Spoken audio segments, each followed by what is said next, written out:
Hey guys, welcome back to the channel. Did you know that wheel studs are a consumable part? Well, today we're going to talk about wheel studs and wheel spacers from our friends at Motorsport Hardware. These are the race studs that we're installing on Sabine, our spec E30 race car. And each year we change studs as part of our normal maintenance program. These studs specifically are made in Europe. They meet ISO and TUV standards.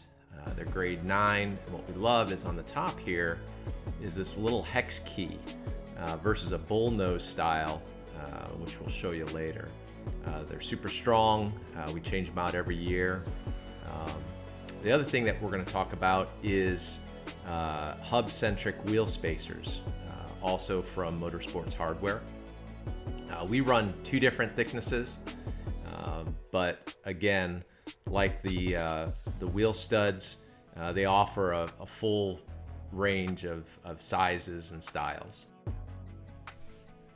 The great thing about this style that I showed just a second ago is this little hex head, and that allows you to install and remove these using a hex driver versus a bullnose style that I'll show you here in a second. Super convenient.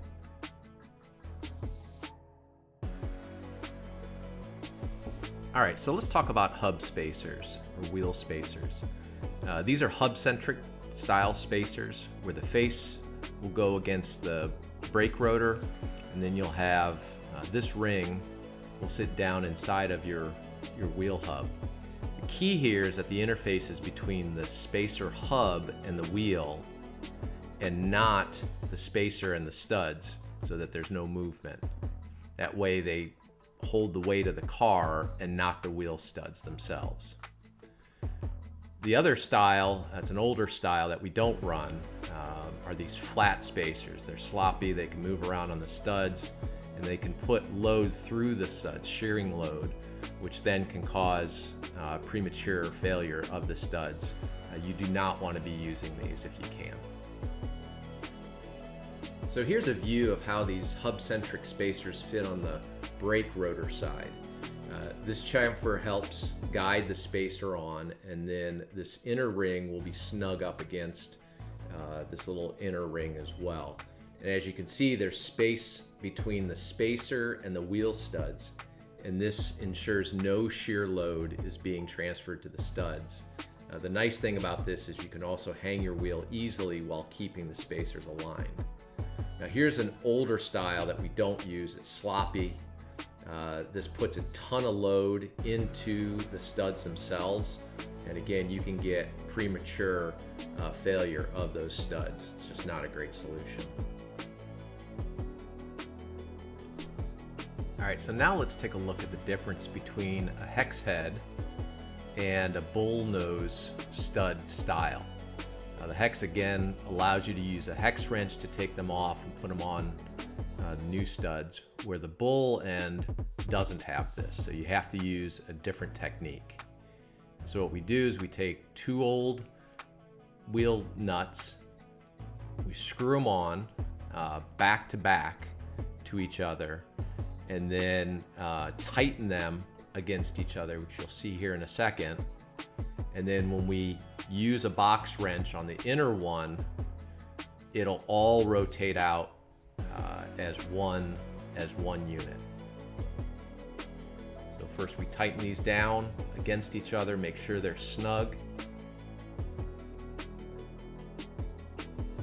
And then we'll put a box wrench on the inner one and rotate it counterclockwise, and the whole thing should then back out. The other thing you might want to do to keep everything from rotating is to put a screwdriver in the rotor vent slot and let it rest against the caliper. And that way this will keep everything in place and allow you to put some torque on the stud to remove it.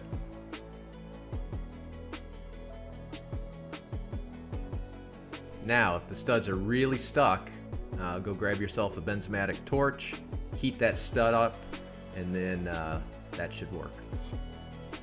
Now before you install the thread, you're going to have to put on some Loctite. Now you could use red or blue. We happen to use red, but a note of caution that if you use red, you'll likely need a torch to get your studs back off, because they are really adhered and tight into the rotor. So just put a good amount on each one and then go ahead and install. All right, so now it's time to install. It's very simple. You just screw them all in, and then we'll torque them down here in a minute.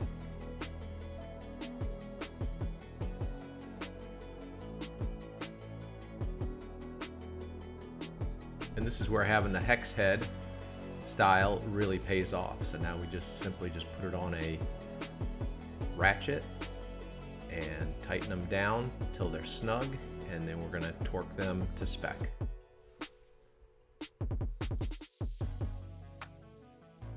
All right, now that we have all the studs in, we'll want to torque them down to the final spec, and in this case it's 25 foot-pounds. So again, we'll use the Hex-head. We'll hold on with a screwdriver now on the bottom of the rotor, and then we'll just go ahead and torque them all to spec.